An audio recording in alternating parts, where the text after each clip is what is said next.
Dear students, welcome to our science class. Our today's topic is adaptation for protection. Every animal has to protect itself from its enemies and from its surroundings. It is very important for an animal to protect itself and continue to live and reproduce. There are several ways by which animals can save themselves. Some animals escape from their enemy because of their speed and swiftness. सभी जानवरों को अपने आप को अपने enemy अपने दुश्मन से प्रोटेक्ट करने के लिए और अपने सराउंडिंग से प्रोटेक्ट करने के लिए सबको कुछ न कुछ एडेप्टेशन करना पड़ता है, ठीक है।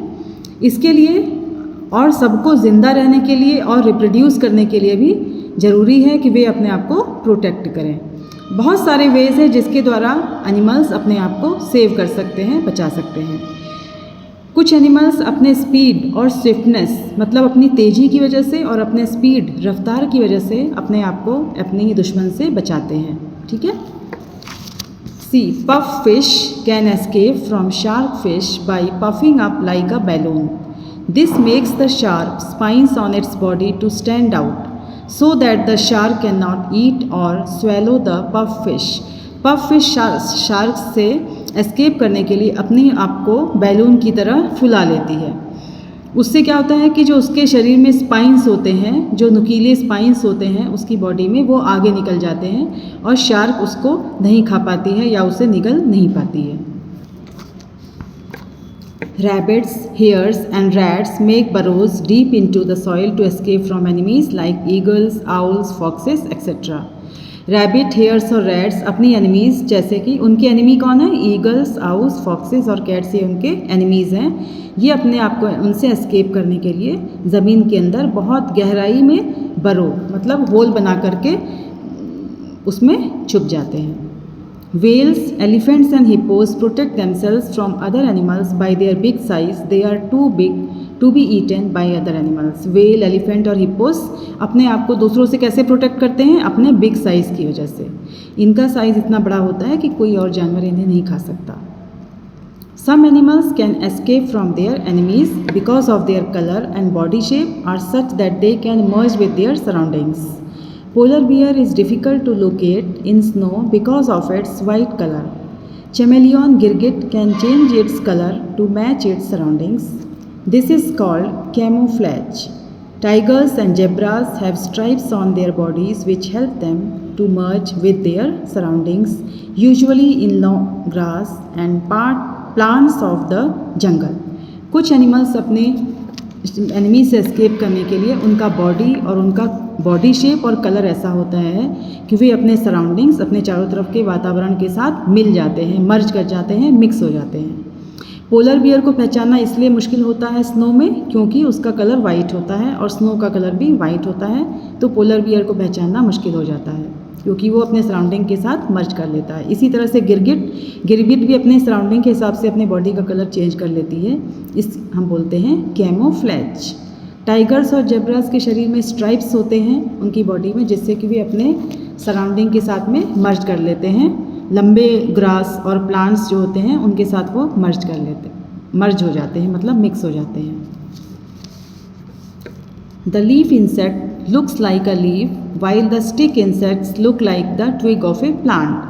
Their colors and shapes merge so well with the surroundings that it is very difficult for the enemy to detect their presence.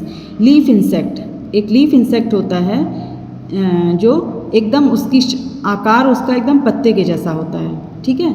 और एक स्टिक इंसेक्ट होता है जो कि डंक मारने वाला इंसेक्ट होता है, उसका भी एकदम ट्विग ऑफ ए प्लांट की टहनी की पतली टहनी जो होती है जिसे हम तिनका जैसे बोलते हैं, उसकी तरह स्टिक इंसेक्ट होता है। तो वो अपने कलर और शेप से ऐसे इतना अच्छे से वो लोग सराउंडिंग से मर्ज कर जाते हैं कि उनके एनिमी को उन्हें पहचान पाना बहुत मुश्किल होता है।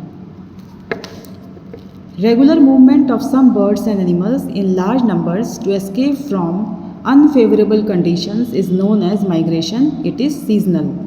कुछ बर्ड्स और एनिमल्स का काफ़ी एक साथ झुंड बना के लार्ज नंबर में अनफेवरेबल कंडीशन से एस्केप करना मतलब भागना, मतलब जब उन क्लाइमेटिक कंडीशंस उनके हिसाब से अनफेवरेबल हो जाती है, मतलब उनको नहीं सूट करती है तो वे दूसरी जगहों को चले जाते हैं एक साथ। इसको हम बोलते हैं माइग्रेशन। यह सीजनल होता है। ओके, ये कुछ कुछ सीजन्स में माइग्रेशन करते हैं बर्ड्स और animals.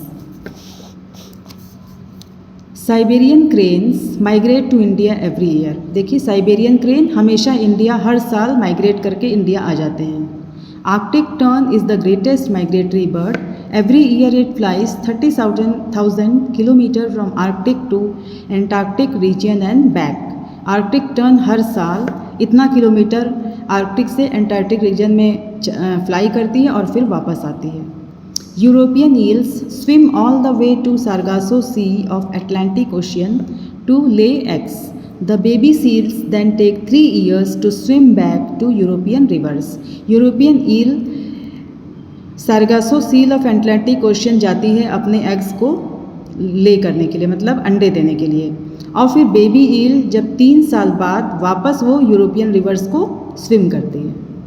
The smallest bird is hummingbird of Cuba, which weighs less than 1.6 gram and it can suck the nectar from the flowers, which is more than its body weight.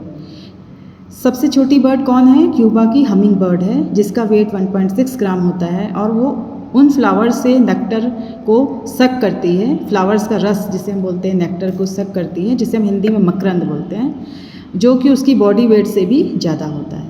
Okay children, yeah, now chapter is complete. Okay, now till then this much for today's class. Till then stay safe, stay at home, keep on learning. Thank you children.